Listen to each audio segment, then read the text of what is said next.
একদিন হযরত উমরের আল্লাহ নবী প্রশ্ন করেছি, উমর তুই আর রাসূলের কদ্দুর মোহব্বত করো?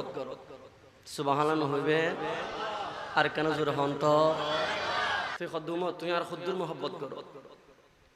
হযরত উমর রাদিয়াল্লাহু আনহু জবাব দিলেন, ইয়া রাসূলুল্লাহ, আমি আপনাকে সমগ্র পৃথিবীর সমস্ত কিছু থেকে বেশি মহব্বত করি, আমার পরিবার পরিজন সবার চাইতে বেশি আপনি রাসূলুল্লাহকে আমি মহব্বত করি।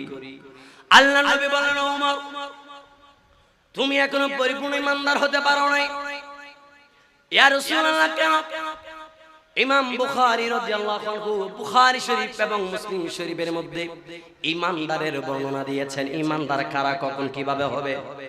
লা ইউমিনু আহাদুকুম হাত্তা আকুনা আহাব্বা ইলাইহি মিন ওয়ালিদিহি ওয়া ওয়ালাদিহি ওয়ান নাস আজমাইন।